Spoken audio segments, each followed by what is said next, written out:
할렐루야. 네, 이 새벽에 나오신 여러분의 우리 주님의 축복과 은혜가 함께하기를 간절히 바랍니다. 시편 88편은 아주 어두움 가운데, 흑암 가운데, 영혼의 침체 가운데 있던 한 시인의 탄식을 담은 그런 시라고 할 수 있습니다. 그래서 우리는 이것을 개인 탄식시라고 이렇게 부릅니다.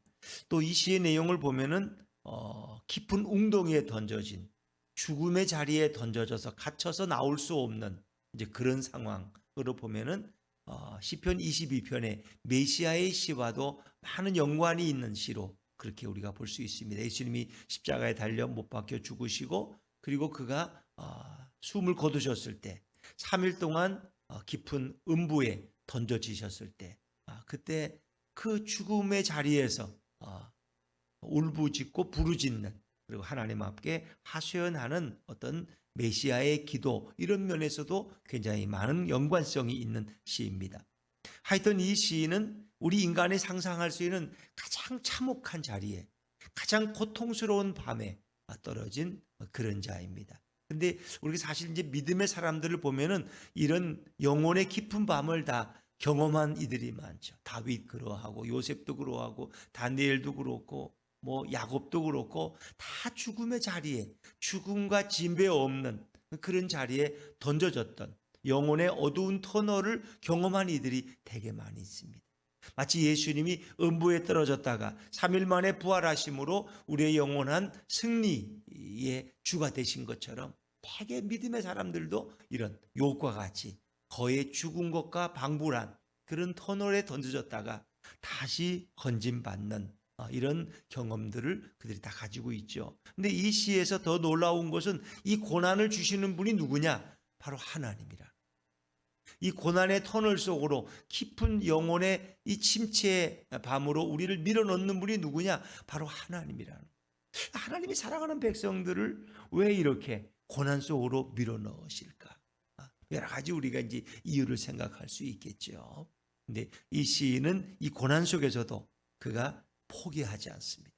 그리고 기도의 손을 들고, 그리고 마지막에 그는 자신의 기도가 아침에, 이 밤이 지나면 아침에 주님이 응답하시리라는, 주님께 이 기도가 상달될 것이라는 확신 가운데 그런 기도를 포기하지 않습니다. 어찌 보면 예수님이 새벽 미명에, 새벽에 이렇게 부활하심으로써 그 어두운 밤이 지나고 새벽에 주의 무덤에 갔던 마리아와 다른 마리아가 부활하신 주님을 만나게 되는 이런 역사를 우리에게 암시해 주고 있는 것 같은 그런 시라고도 할 수 있습니다. 자, 우리 오늘 다시 1절과 2절의 말씀으로 돌아가 보겠습니다. 1절과 2절입니다. 시작. 여호와 내 구원의 하나님이여, 내가 주야로 주 앞에서 부르짖었사오니 나의 기도가 주 앞에 이르게 하시며 나의 부르짖음에 주의 귀를 기울여 주소서. 그는 기도를 쉴 수 없어요. 주야로 주 앞에서 부르짖었다는 거예요. 그 기도가 상달되기를 그런 기대하면서 내게 귀를 기울여 달라고 간절하게 도움을 간구하고 있는 그런 시인의 안타까운 마음, 절박한 마음을 1절, 2절에서 읽을 수 있죠.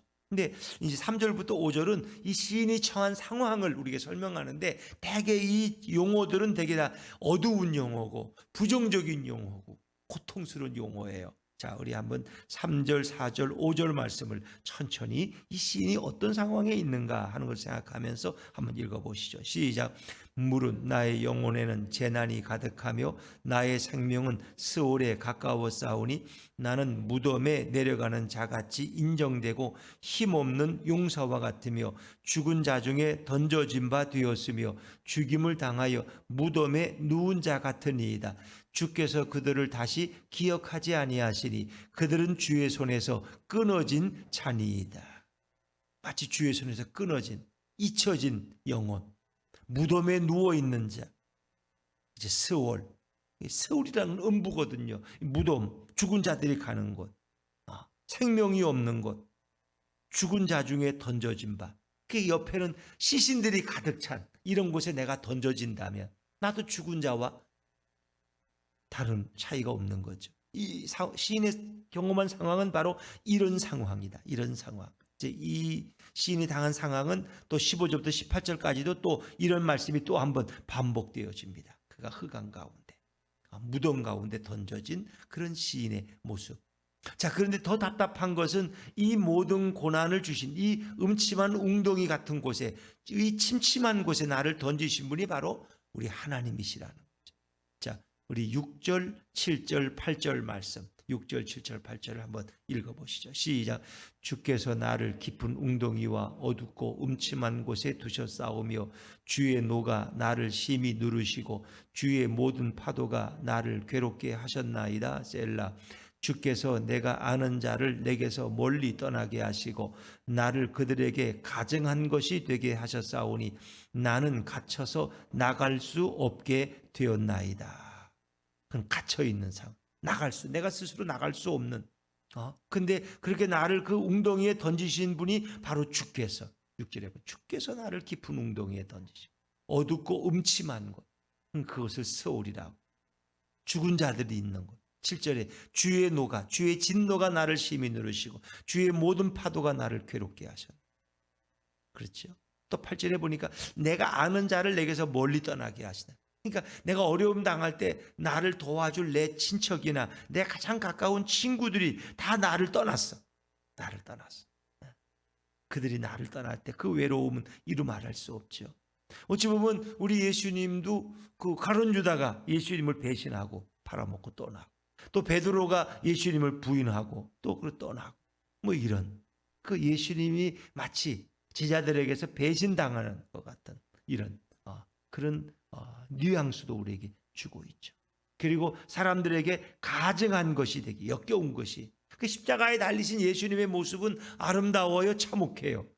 참혹하죠. 더구나 가증스러운 모습. 그것이 아름다운 그 평화로운 모습이 아니잖아요. 아이고, 저 예수가 저거 보니까 저럴 사람, 저 하나님이 저를 저렇게 징계하셨나 봐. 저 십자가는 아무나 달리는, 나무에 달린 자마다 저주받은 자라고 구약에 얘기하잖아. 저 사람 저 저주받은 자네. 가까이 하기는 뭔 당신이야. 너무 사람들에게 어떤 게요? 역겨움을 주는 그런 자, 가증한 것이 돼. 가증하다는 것은 가까이 하기에 너무너무 다른 그런 거죠. 가증한 것이다. 근데 어찌 보면 십자가에 달리신 예수님의 모습은 바로 그런 모습. 그리고 음부에 갇혀서 나갈 수 없는 그런 상황은 메시아의 시와도 상당히 연관이 되는.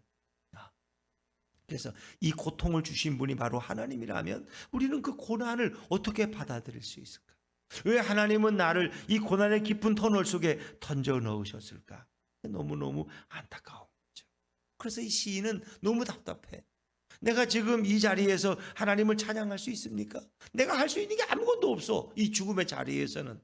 그럼 내가 어떻게 주님을 찬양하고 내가 어떻게 주께 영광을 돌릴 수 있습니까? 이제 그 항변이 또 성경에 나오죠. 10절부터 12절까지, 10절부터 12절까지 한번 천천히 같이 한번 읽어보죠. 이 시인이 지금 얼마나 안타까운가. 이 죽음의 자리에 던져져서 10절부터 12절 시작. 주께서 죽은 자에게 기이한 일을 보이시겠나이까? 유령들이 일어나 주를 찬송하리이까? 셀라. 주의 인자하심을 무덤에서, 주의 성실하심을 멸망 중에서 선포할 수 있으리이까? 흑암 중에서 주의 기적과 이즘의 땅에서 주의 공의를 알 수 있으리이까?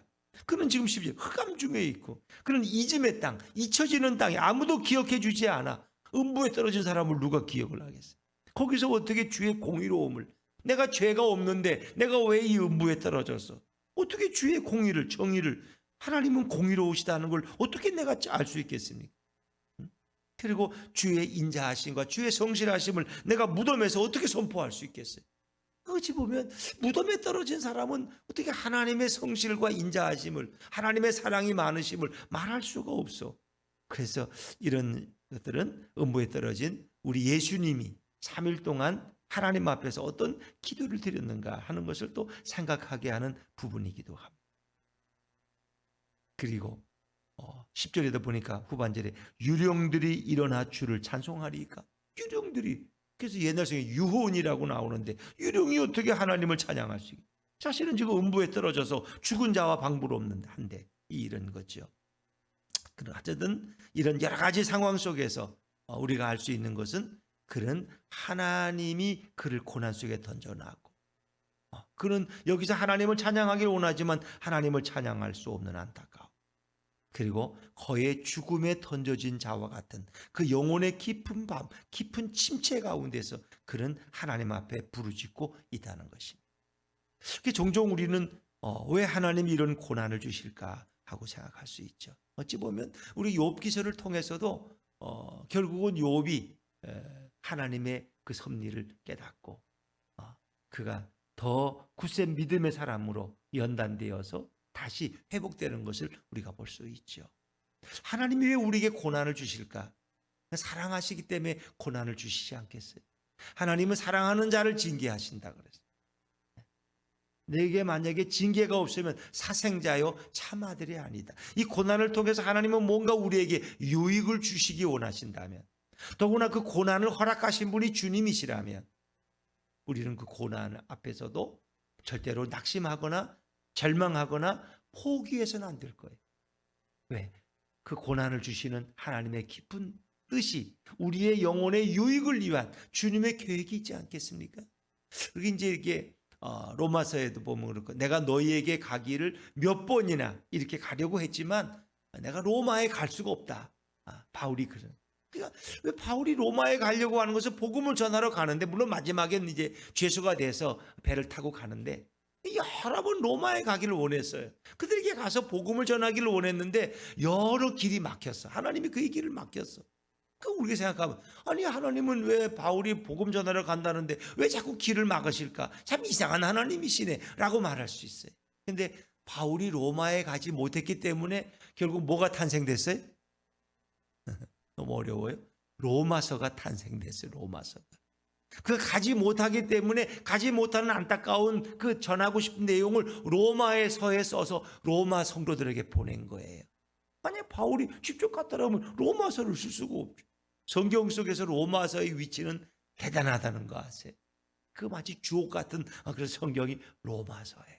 근데 그 로마서가 바울이 만약에 직접 갈 수 있었다면, 먼저 갈 수 있었다면 로마서는 기록될 필요가 없었을 거예요. 그러니까 어찌 보면 고난이라고 하는 것은 늘 우리에게 하나님이 주시고자 하는 사인이 있다는 것이죠. 남편들은 바닷가에서 배를 타고 아침에 날씨가 좋아서 다 고기 잡으러 갔는데 그냥 갑자기 오후에 먹구름이 치더니 태풍이 몰려오는데 이게 엄청난 거예요. 그래서 이 아내들은 걱정이 돼서 바닷가에 와서 먼 바다를 다 바라보고 있어. 아이들만 어느 집에 모여가지고 지들끼리 놀게 하고 다 걱정이 돼서 남편이 어떻게 이 풍랑을 뚫고 돌아올 수 있나 집집마다 아내들이 다 나와 있어. 그런데 더 놀라운 거 뒤쪽에 보니까 세상에 아이들이 놀다가 불장난 하다 그런지 불이 났어. 그 초가집 한 칸을 태우고 있는데 그 캄캄한 밤에 불이 타오르는데 뭐 어마어마한 거예요. 남편들은 돌아오지도 않지. 애들은 모여서 놀다가 저렇게 불을 내서 저 마지막 초가집이 타고 있지. 세상에 이런 참혹한 일이 어디 있어. 그 참혹한 일, 왜 하나님은 이런 시련을 주시나 말이야. 남편들 돌아오지도 못하는데 집 한 채마저 다 태워버리고, 이런 하나님이면 우리가 믿을 필요가 있냔 말이야. 그런데 그들이 그 눈물 가운데 기다리고 있을 때 새벽녘에 지친 모습의 남편들이 가까스로 바다가 이렇게 풍랑이 좀 멎어서 돌아오는데 보니까 그 남편들이 돌아왔어요. 참 너무 반갑고 놀라워서 어떻게 이렇게 캄캄한 밤을 뚫고 들어왔냐고, 어떻게 방향을 잡았느냐고, 별도 하나 없는데. 그랬더니 남편들이 이렇게 방황하고 있는데 저기 불빛이 보여서 거기가 사람이 사는 곳 같아서 그 불빛을 보고 왔다는 거야. 그 밤에 비친 불빛이라는 건 뭐예요? 초가집을 다 태운 그 불빛이야. 그러니까 초가집을 왜 태웠나? 남편들을 살리기 위해서. 그럼 어찌 보면 우리 인생에 이 고난이라는 것은 의미 없는 것이 없다는 거예요. 내게 암이 없었더라면 내가 예수를 만났을까? 내가 그런 고난이 없었더라면 내가 주님 앞에 나와 새벽을 깨우며 기도할까? 그렇죠. 어찌 보면 그 고난이 나를 누구에게로 인도해요? 하나님께로, 예수 그리스도께로 인도하는 줄로 믿습니다.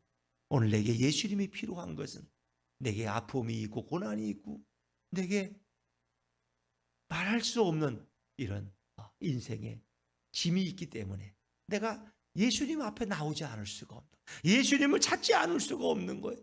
내가 모든 것이 배부르고 건강하고 모든 것이 다 원하는 대로 다 되면 내가 예수를 찾고 하나님을 찾겠어요? 내가 이 추운 날씨에 지금 영하 지금 5도 6도 체감 온도는 더 될 텐데 이 추운 날씨에 미쳤다고 여기 와서 기도하겠어요? 집에서 편안하게 자지? 근데 하나님은 우리 영혼을 깨우시는 거예요. 우리로 하여금 기도하게 하시고. 그래서 오늘 시인도 그가 기도를 포기하지 않는다는 거예요. 이 놀라운 사실. 자, 우리 9절 말씀을 한번 다시 읽어볼까요? 9절입니다. 9절 시작. 곤란으로 말미암아 내 눈이 쇠하였나이다. 여호와여, 내가 매일 주를 부르며 주를 향하여 나의 두 손을 들었나이다. 할렐루야. 곤란으로 내 눈이 쇠할 정도로, 그런 이제 눈이 침침해서 볼 수도 없어. 너무 힘들어서. 근데 그는 내가 매일 주를 부르며 매일 기도하지 않을 수가 없고 하나님을 찾지 않을 수가 없어. 그리고 예수님을 향하여 나의 두 손을 들었나. 두 손을 들었다는 것은 기도의 표현이잖아요. 유대인들은 손 들고 기도했거든. 그런 기도를 내려놓을 수, 기도를 중단할 수가 없는 거예요. 그런데 그가 기도 가운데서 얻는 확신이 있어요. 13절입니다. 13절 같이 읽죠. 시작. 여호와여, 오직 내가 주께 부르짖어 싸우니 아침에 나의 기도가 주의 앞에 이르리이다. 아멘. 아침에 나의 기도가 주의 앞에 도달할 것입니다. 이건 아침에 내 기도에 응답하신다는 말씀. 아침에 나는 이 깊은 밤에 지금 기도를 포기하지 않고 부르짖었더니 아침에 밝은 태양이 떠오르는 그 시간에 나의 기도가 주 앞에 이르리이다. 그 예수님은 새벽에 부활하신 거라니까. 새벽. 그래서 우리 군대 가면은 군대에서 제일 많이 부르는 노래가 복음성가가 뭐예요? 군대 갔다 온 분들 모르나? 실로암. 그래, 실로암. 어두운 밤에, 캄캄한 밤에. 그렇죠? 실로암. 그걸 뭐 믿는 자나 안 믿는 자나 그걸 가면 조교들이 그 노래를 시키니까 그 노래를 제일 많이 부른다는 거예요. 제일 많이. 실로암. 어두운 밤에. 그들은 어찌 보면 처음 군대라는 그런 환경 속에서 어두운 밤을 경험. 왜? 하고 싶은 대로 못 하니까. 먹고 싶은 대로 못 먹고. 그들에겐 밤과 같아. 근데 거기서 그들은 희망의 빛을 보고 새벽이 오기를 그렇게 하면서, 새벽이라는 게 그에게는 어떤 건지 뭐 모르겠어요. 근데 뭔가 나름대로의 그런 새벽을 기다리면서 그 노래를 얼마나 힘차게 부르는지. 그렇습니다. 우리 인생에 어두운 밤의 터널이 없다면 어떻게 밝은 새벽에 그 귀한 광명의 아침을 기대할 수 있겠습니까? 코로나의 깊은 밤이 점점 깊어가지만 하나님은 반드시 새벽을 준비하고 계실 줄로 믿습니다. 예수님이 십자가에 죽으셔서 온 인류가 어둠과 칠흑 가운데 있지만 하나님은 부지런히 그 부활의 새벽의 아침을 준비하시지 않았겠습니까? 절망했던 여인들이 부활하신 예수님을 만나고 무덤이 깨어지는 놀라운 기적을 경험하잖아요. 오늘도 주님은 살아계십니다. 여러분, 어둠에 낮에 태양이 비칠 때도 별은 그냥 그 자리에 있다는 거예요. 그 별은 안 보여. 태양이나 보이지. 또 그것도 구름이 끼면 아무것도 안 보여. 근데 밤에는 뭐가 보여요? 별이 보이는 거예요. 요즘 초승달도 있지만 거기 별이 빛나는 거예요. 왜? 밤이기 때문에. 고난의 밤에서 우리는 누구를 발견하기 쉬워요? 예수님을 발견.